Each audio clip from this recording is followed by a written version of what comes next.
So this week I had a lesson with Jeff. What was he struggling with? Contact and distance. I'm going to tell you what I did because I know it can help you play some better golf also. I'm PGA teaching professional Todd Kolb, Director of Instruction for US Golf TV. And one of the most fun things about what we do here at US Golf TV is we actually get to interact with our students, whether it be online or in person or however we do it. And so Jeff came in all the way from Michigan. It's a pretty cool experience. He had the Maxford driver in his bag, had the stacker, pulled the stacker out. We worked a little bit with the stacker and the red and the blue and kind of how that helped him stay connected and things like that. But the real purpose of our lesson was to improve his contact and give him some more distance. So I gave him two things that I think can also help you play some better golf. So let's dive right into it. Now, the first thing that we talked about to help him with his contact was ball position. And I mean, it's almost so basic that I don't even feel like I should have to probably say it, but I gotta be honest, a lot of golfers, myself at times, we just forget to check the basics of ball position. So I've got this new alignment rod here. We developed these at VLS Golf. You can get them on our website and things, but they're really cool because they can actually bend them and turn them. We got all types of great drills with putting, chipping, driver that we can do with it. But for right now, we're gonna use it just as a standard alignment rod. So what I'm gonna do, all right, is I'm just gonna put the alignment rod down so it's nice and square, our face on to like the camera view right here, what we call the caddy view. And I'm just gonna put the ball straight out from that. Now, anytime that you're hitting a lot of golf balls and working on your golf swing on the range, you should always get an alignment rod out, whether you're working on ball position, aim, things like that. So to find the right ball position, this is what Jeff and I did because he had the ball a little too far forward. I said, all right, Jeff, put your feet together. I got the alignment rod out. I put his feet like that. I said, put the feet together, get the club face squared up. And because we're hitting like a 6-iron or 7-iron, I want you to take a step towards the target and then basically an equal step away from the target. So he had the ball way too far forward here. And as the ball is forward, what happens is the bottom of the swing is backwards. Let me go ahead and hit a shot. So the ball's way forward.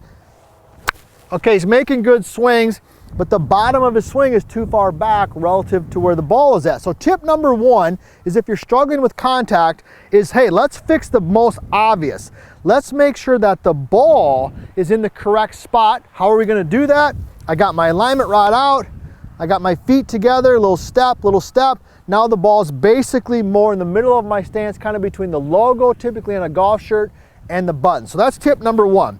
Now, tip number two, I mean, man, he gave us some more distance like that. It was pretty cool to see. Even for a guy from Michigan, man, he was surprised how well he was hitting them, because what we did is we worked on the club face. All right, and so what I had him do is, I've got my glove on right here. This one I actually picked up when I was down in Phoenix at Talking Stick, great resort, by the way. All right, when Nick and I were down there one time shooting some video. But as you're set in there, he was taking the club and he was rotating it way open like this. Everybody see that?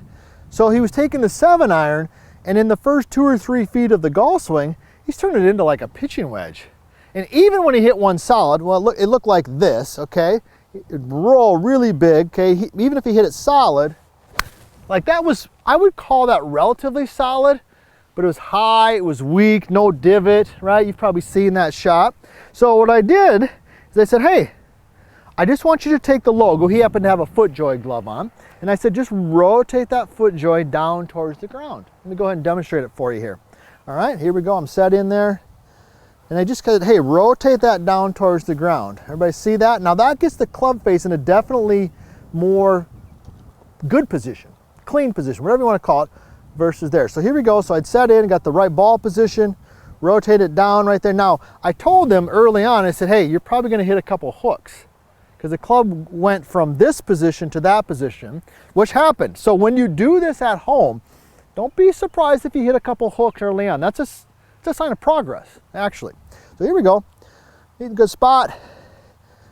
Boom, FootJoy to the ground, logo to the ground. Let me go and hit one. All right, that was definitely better. Picked it just a tad, but longer, straighter, definitely had some more zip on it. All right, now, the third thing that we talked about, and if you haven't done this already, hit that subscribe button, let us know where you're from. We love hearing from you. All right, we love hearing from you. Check out The Bad Lie, the book. That's where we cover all this stuff. VLS Golf, we got all of our training products on there, all those types of stuff, and we're just here to help you play better golf. That's all we're trying to do. So, all right, the third thing I gave him, and this would be good. I'd be curious to hear this in the comments. Who do you think one of the greatest golfers of all time is? I said, hey, it's Arnold Palmer.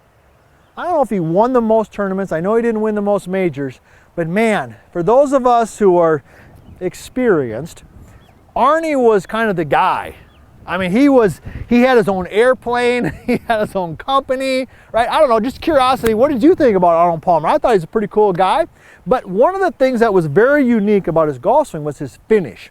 And so I said, hey, let's do the Arnold Palmer finish. What is the Arnold Palmer finish, as I like to call it? The Arnold Palmer finish is when we finish, the hands are out and away from us. And we all remember those fabulous drives and those shots that Arnie would hit. He'd just kind of slash it, just strong. He would just, whoosh, and he was up here and it was waggling around like that, okay? Jeff was doing the opposite. He was what I call alligator arm finish. He was right here. So his looked like this. He was here, boom, and it was right here in the finish. See that? That's not Arnold Palmer. So I said, hey, let's do a little three-setter. Give me the Arnie finish. So here we go.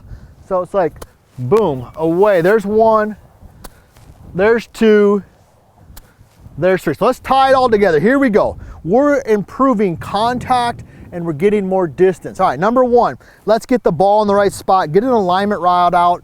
Anybody can do that, okay? Number two, all right, let's get the logo rotating down. Let's get control of that club face.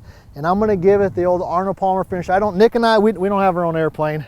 Nick, do we got, no, thumbs down. We don't have our own airplane yet. All right, but we're gonna give it the Arnie Palmer finish. Here we go. Oh yeah, all day long. I'm gonna give you 3 other things that you can do to improve your contact before you even start your swing. Check it out right here in my next video.